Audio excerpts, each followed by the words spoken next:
Bismillahirrahmanirrahim. Assalamualaikum warahmatullahi wabarakatuh.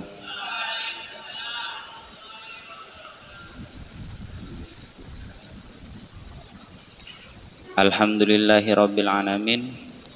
Alhamdulillahilladzi wafaqana lil usul ila ma'rifatil usul wa yassara lana suluka manahija bi quwwatin auda'aha fil uqul.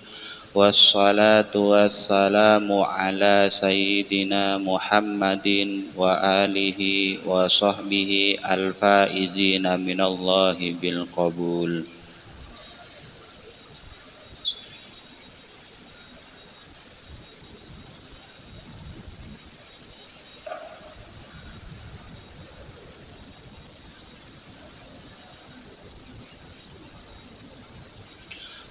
Al-Fatihah.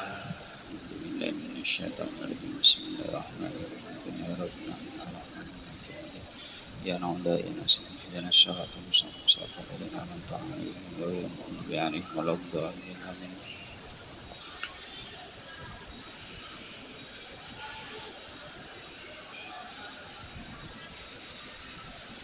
Ayo adik-adik sekalian, kitabnya dibuka.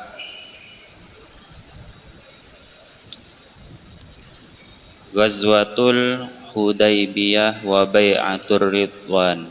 Ya.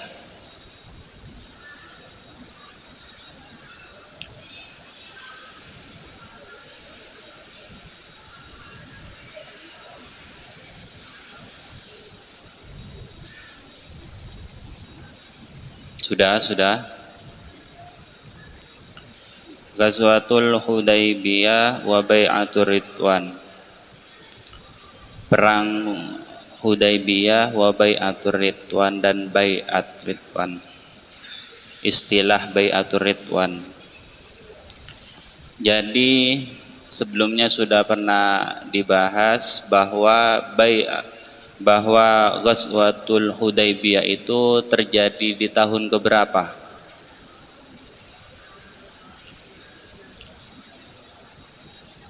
Ghazwatul Hudaybiyah itu terjadi di tahun keberapa? Pertanyaannya adalah Ghazwatul Hudaybiyah itu terjadi di tahun ke-6 Hijriyah. Dan sebelum-sebelumnya itu juga pernah terjadi peperangan besar. Wa Bai'atur Ridwan. Sababuha, apa penyebab terjadinya perang Hudaybiyah? Sababuha, penyebab terjadinya perang Hudaybiyah.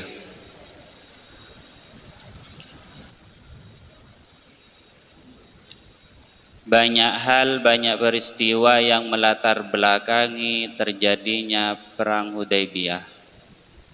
Di antaranya kita akan bahas nanti, hingga menghasilkan sulhul Hudaybiyah dan akibatnya nanti kepada Fathu Mekkah. Annan Nabiyya sallallahu alaihi wasallam kharaja yuridu Makkata mu'tamiron.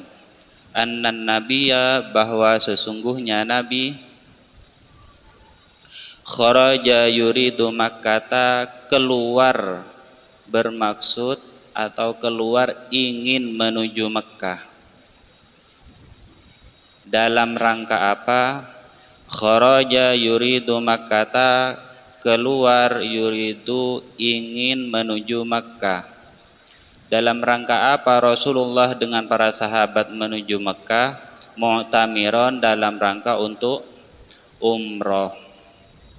Jadi sebelum membahas tentang perang Hudaybiyah, sebelum membahas tentang sabab perang Hudaybiyah, alangkah baiknya kita juga tahu mengapa Rasulullah kok tiba-tiba ingin umroh.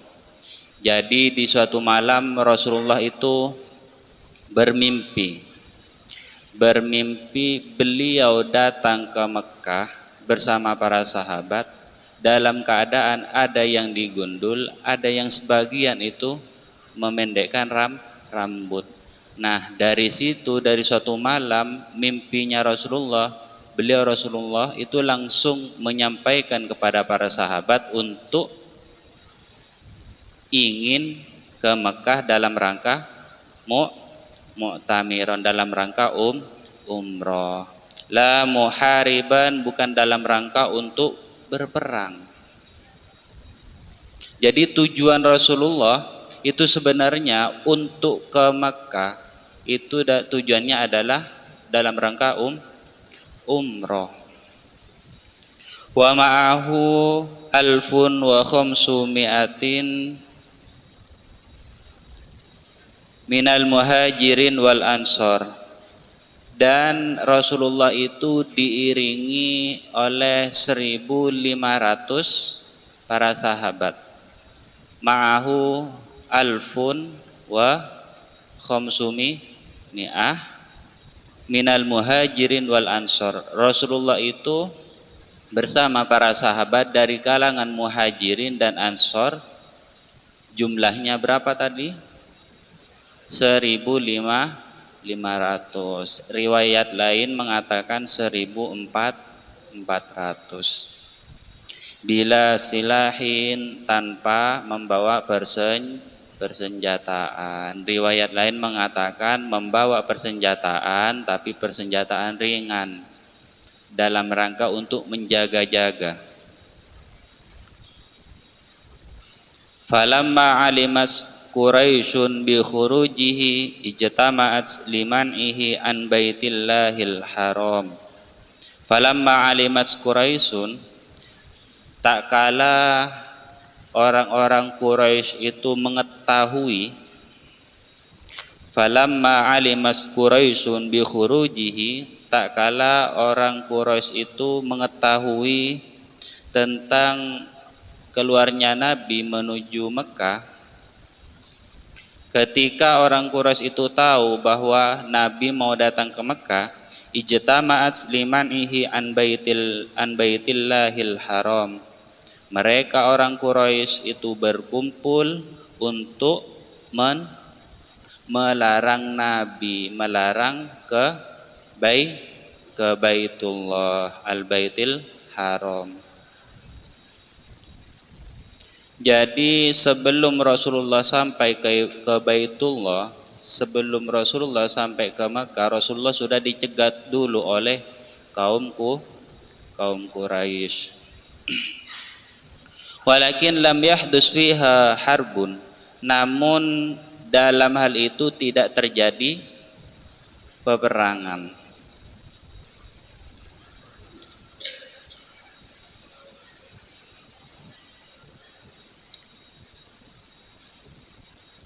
Jadi sebenarnya ini kan namanya Khulasah Nurul Yakin. Asalnya kitabnya adalah Nurul Yakin, karanya Khudori Bek. Itu sebenarnya ceritanya itu lebih panjang. Pertama, Rasulullah di suatu perjalanan ketika ingin menuju Mekah dalam rangka umroh.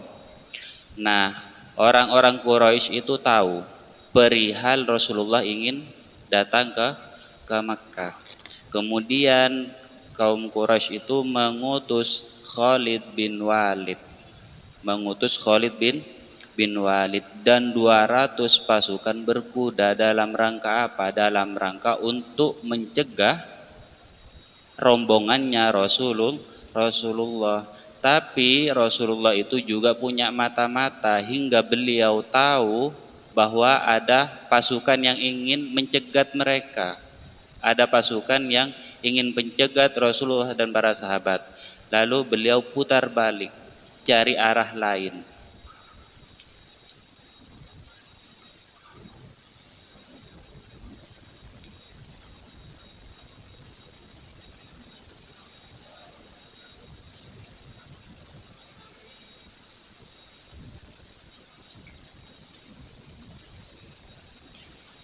Alladzi ja'alahu Allahu haraman aminan. Alladzi ja'alahu Allahu haraman aminan.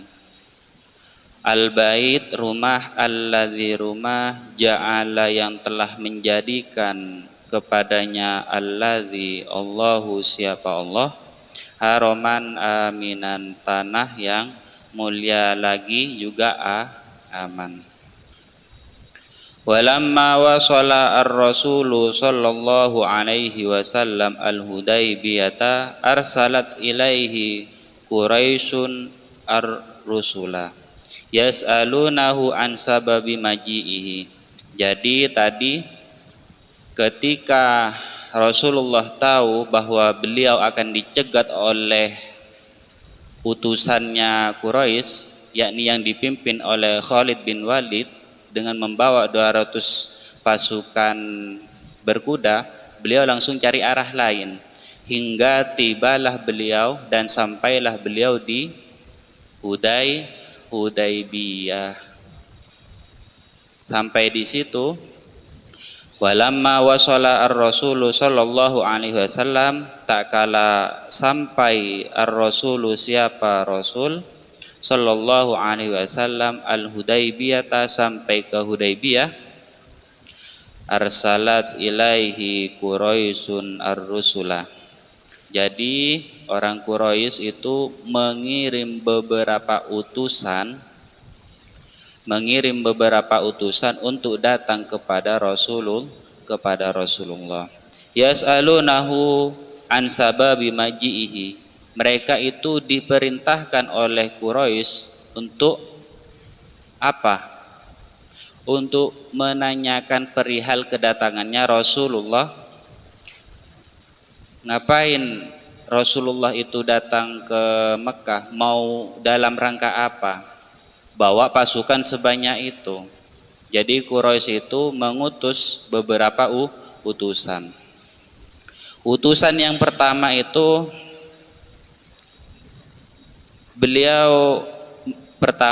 Quraisy itu mengutus utusan yang pertama, mengutus datang kepada Rasulullah.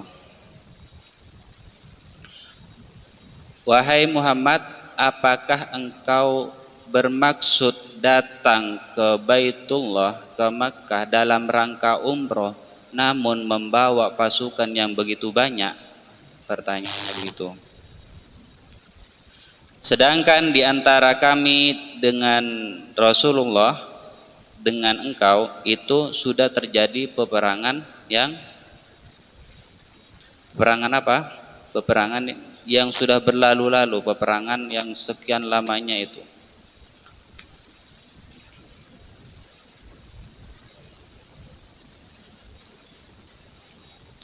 Nah, setelah itu utusan pertama itu datang, kemudian Rasulullah menyampaikan perihal kedatangannya bahwa memang benar-benar beliau itu datang ke Makkah dalam rangka umroh.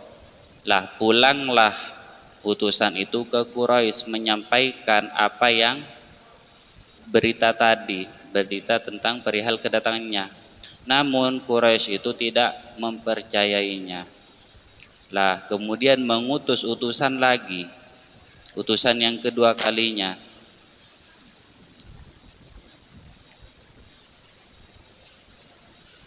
Utusan yang kedua kalinya, kemudian mereka juga tidak percaya bahwa tadi Rasulullah menyampaikan kepada utusan yang kedua bahwa beliau datang dengan para sahabat dalam rangka umroh.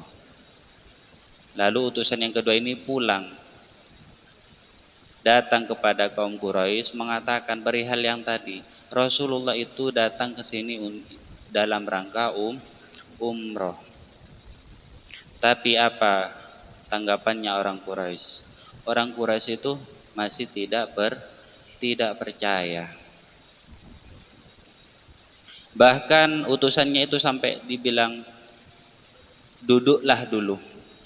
Sesungguhnya engkau tidak tahu tentang tipu daya atau tipu muslihatnya mereka. Kemudian setelah itu Quraisy itu mengutus lagi utusan yang ketiga kalinya. Namanya Urwah bin Mas'ud As-Saqafi. Beliau datang kepada Rasulullah untuk menanyakan lagi perihal kedatangan beliau. Lagi-lagi tentang persoalan Rasulullah datang ke Mekah dalam rangka apa? Padahal tadi kan sudah disampaikan dalam rangka mu'tamiron la muhariban, dalam rangka umroh bukan untuk berperang. Tapi pertanyaannya mereka, dan mungkin barangkali yang mereka heran, kok bawa banyak pasukan begitu? Dikiranya mau perang. Lah ketika Urwah bin Mas'ud itu sampai ke Rasulullah, beliau menanyakan perihal yang sama. Dan beliau mengatakan, wahai Rasulullah, engkau telah mengumpulkan berbagai kabilah. Tadi kan jumlahnya berapa? 1.400 atau 1.500. Kemudian engkau datang kepada kaum dan keluargamu. Hal ini berarti engkau ingin mencerai-beraikan kita, dalam rangka maksudnya orang Quraisy.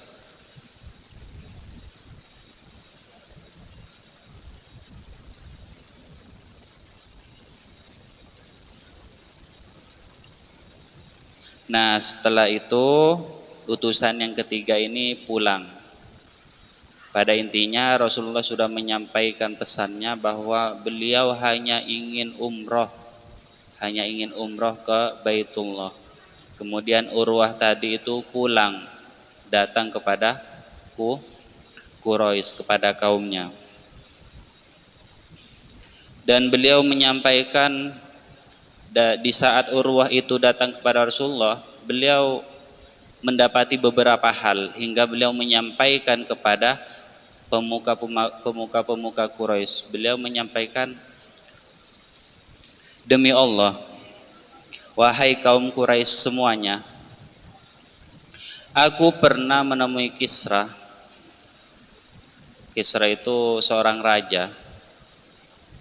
Pada singkatnya, dan aku belum pernah menemui seorang pemimpin, seorang raja yang duduk di antara kaumnya, artinya duduk bersama kaumnya, kecuali Muhammad.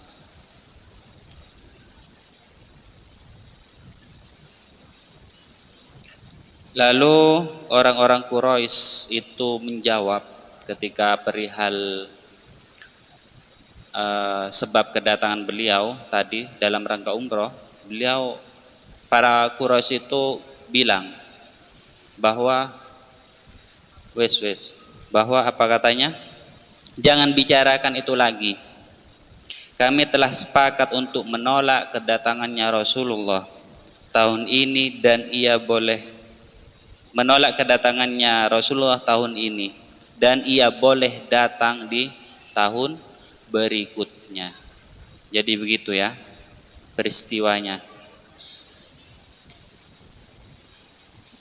Tadi Quraisy itu mengirim 3 utusan dan belum diperbolehkan untuk umroh oleh Quraisy. Nah, Rasulullah itu juga pada saatnya mengirim utusan. Farsala ilaihimur rasulu sallallahu alaihi wasallam Utsmana liyu'limahum maqsidahu wa basyarul mustad'afina bi qurbil fathi wa annallaha mudhirun dinahum.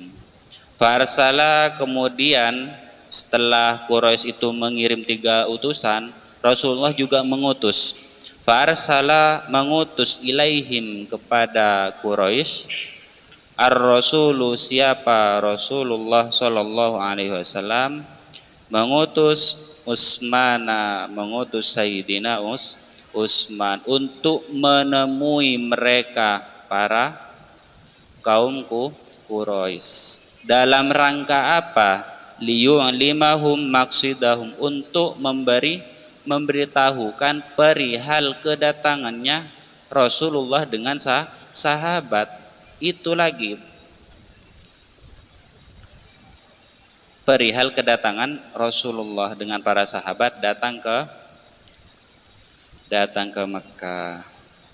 Sebelum itu, wabasyiril mustad'afina bi qurbil fathi, dan Sayyidina Utsman itu memberi kabar gembira kepada orang-orang lemah yang masih berada di Mekah itu tentang bikurbil fathi, maksudnya akan dekat apa al-fathu. Maksudnya apa al-fathu? Fathu Makkah. Fathu Makkah itu terjadi tahun berapa? 8 Hijriyah. Jadi antara Ghazwatul Hudaybah dengan Fathu Makkah itu jaraknya 2 tahun. Wa annallaha mudhirun dinahum, dan bahwa sesungguhnya Allah mudhirun dinahum, Allah itu menampakkan agamanya.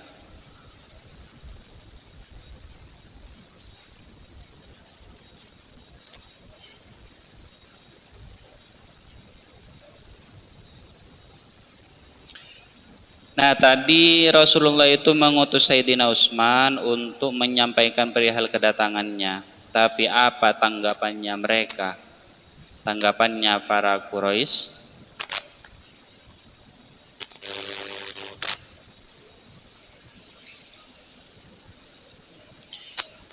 Selamanya Muhammad itu tidak boleh datang ke Mekah dengan kekerasan. Artinya Rasulullah itu dilarang datang ke Mekah untuk berperang. Membawa kekerasan itu dilarang. Nah, sebenarnya kan dari perihal ini Rasulullah itu masih dilarang oleh Quraisy untuk umroh di Makkah. Nanti pembahasan Sulhul Hudaybiyah itu akan dibahas tentang perjanjian-perjanjiannya. Nah, pada kondisi ini Rasulullah itu belum sempat umroh. Tadi kan Rasulullah itu mengutus Sayyidina Utsman datang kepada Quraisy. Kemudian ditolak sama hanya Sayyidina Utsman yang diperbolehkan untuk tawaf. Katanya mereka, oke, sekarang hanya kamu aja yang tawaf. Tapi apa tanggapannya Sayyidina Utsman? Bahwa Sayyidina Utsman tidak mau tawaf kalau tidak bersama Rasulullah. Nah, pada suatu kondisi Sayyidina Utsman itu ditawan oleh mereka. Falamma wasala hasabathu Quraisyun. Falamma wasala, tak kala sampai siapa Sayyidina Utsman, habasathu Quraisyun. Quraisy itu menahan Sayyidina Utsman. Fasya'a indal muslimin anna Utsmana kutila. Kemudian tersebarlah di kalangan muslimin anna Utsman, bahwa Sayyidina Utsman kutila, telah terbunuh. Tadi kan Sayyidina Utsman datang ke Quraisy menyampaikan perihal maksud dan tujuan Rasulullah datang ke Mekah. Nah, sampai di situ beliau tidak diperbolehkan, cuma hanya Sayyidina Utsman yang diperbolehkan tawaf. Tapi Sayyidina Utsman itu menolak untuk tawaf kalau tidak bersama Rasulullah. Lah, karena begitu maka Quraisy itu menahan Sayyidina Utsman. Lah, tersebarlah di kalangan kaum muslimin Sayyidina Utsman itu dikiranya wafat. Dalam perang itu kan kalau ada delegasi itu tidak boleh dibunuh. Itu kalau dibunuh berarti tandanya apa? Tandanya menyerukan untuk perang. Nah, dari situlah persoalan bai'atur ridwan ini kita akan bahas. Fada'a Rasulullah sallallahu alaihi wasallam lil bai'ati. Fada'a ar-Rasul sallallahu alaihi wasallam mengajak, meminta siapa Rasulullah an-nasa kepada manusia, maksudnya para sahabat-sahabat beliau tadi, lil bai'ati untuk berbaiat. Berbaiat dalam rangka apa? Dalam rangka ala ayyafirru, untuk tidak lari dari peperangan. Jadi ceritanya Rasulullah dengan para sahabat yang 1400 tadi itu berada di Hudaybiyah, dan beliau berada di bawah pohon tersebut dinamakan Syajaratul Ridwan. Fabaya'u tahta syajaratin hunaka.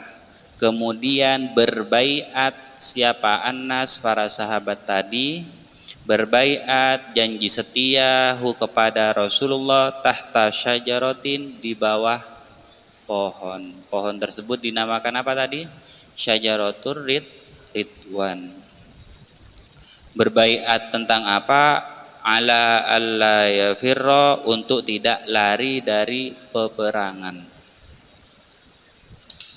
Wa tusamma hadhil bai'atu bai'atar ridwan.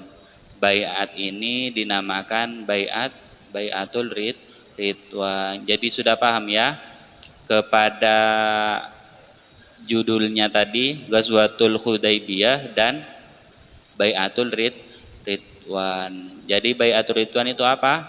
Bai'atnya para sahabat yang bersama Rasulullah.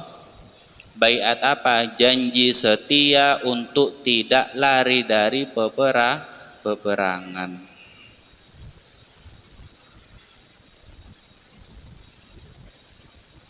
Nah, sebelum terjadinya peperangan, para Quraisy itu sempat mengirim 50 pasukan yang dipimpin oleh Mukharris bin Hafiz, dipimpin oleh mereka. Dalam rangka apa? Dalam rangka untuk mengintai perkemahannya Rasulullah. Nah, ketika mereka itu datang untuk dalam rangka mengintai dan dalam rangka untuk mengalahkan sebagian kaum muslimin, belum sempat terjadi, mereka sudah ketahuan oleh Rasulullah. Mereka sudah ketahuan oleh para sahabat yang berpatroli di waktu itu. Hingga karena sudah ketahuan, berarti mereka ditawan oleh Rasulullah. Nah, kabar ini, kabar ditawannya 50 orang dengan Mukharris bin Hafiz itu sampai kepada orang-orang Quraisy. Sampailah berita itu bahwa 50 orang tadi itu ditawan oleh Rasulullah, tertangkap oleh oleh para sahabat yang berpatroli. Nah, saat itu orang Quraisy itu mengumpulkan kaum mereka, sanak famili mereka untuk memerangi Rasulullah. Terjadilah peperangan antara kaum Quraisy dengan Rasulullah. Akibatnya 12 orang dari kaum Quraisy itu ditawan oleh Rasulullah dan 1 orang dari kaum muslimin itu meninggal.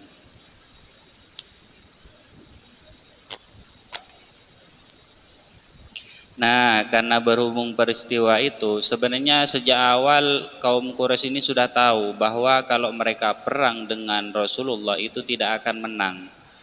Namun karena berhubung kedengkian mereka, karena berhubung kesombongan mereka, ya mereka akan menerima kekalahannya, pada saatnya akan menerima kekalahannya.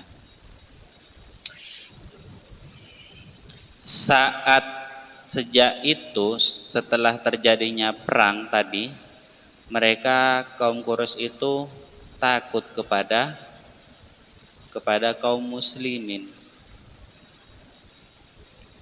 Lalu mereka mengutus Suhail bin Amir untuk membicarakan tentang perdamaian yang akan dibahas minggu berikutnya, Sulhul Hudaybiyah. Isi perjanjiannya itu akan tertera di sana tentang perjanjian Hudaybiyah.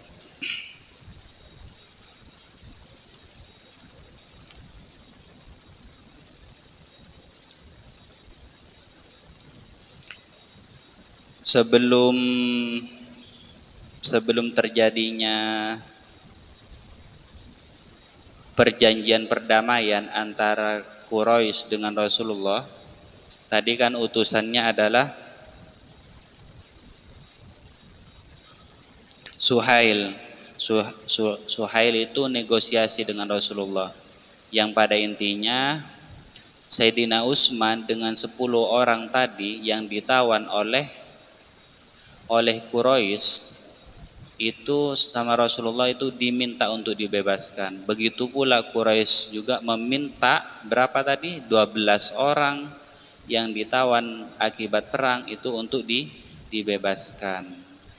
Terjadi kesepakatan hingga melahirkan Sulhul Hudaybiyah, perjanjian perdamaian.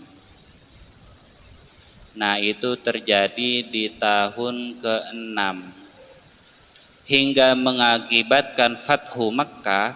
Itu karena mereka kaum Quraisy, orang-orang yang sombong, yang congkak, mereka menyalahi perjanjian hinggalah terjadi apa? Fathu Makkah. Sebenarnya dari perjanjian Hudaybiyah Rasulullah sudah dikabarkan ketika pulang dari Hudaybiyah. Pada saat itu Rasulullah tidak jadi umroh. Rasulullah tidak boleh umroh tahun itu, namun boleh tahun-tahun berikutnya. Nah, ketika beliau pulang dengan selesainya perjanjian Hudaybiyah, turunlah ayat pertama dari surat Al-Fathu. Ada yang tahu? Inna fatahna laka fatham mubina. Jadi peristiwa itu disebut dengan apa? Al-Fathu al-Mubin, kemenangan yang nyata. Sebelum Al-Fathu Makkah itu ada Al-Fathu al-Mubin. Nah, gara-gara Sulhul Hudaybiyah itu di antara poin-poin Sulhul Hudaybiyah, perjanjian perdamaian, itu poinnya ada bahwa bani-bani di kalangan Arab itu boleh mengikuti Rasulullah, boleh juga mengikuti kaum Quraisy. Artinya kebebasan mereka untuk berpihak kepada Rasulullah, kebebasan berpihak kepada kaum Quraisy.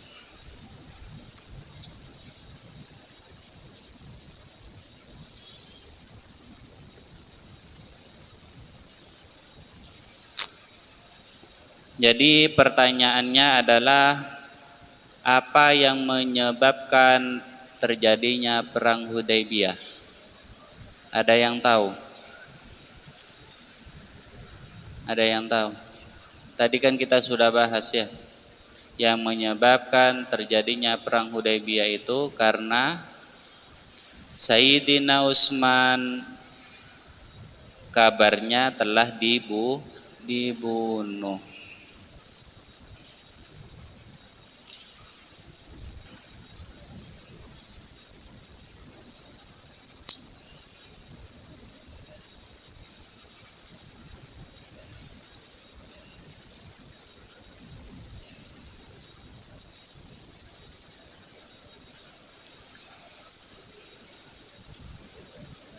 Sudah?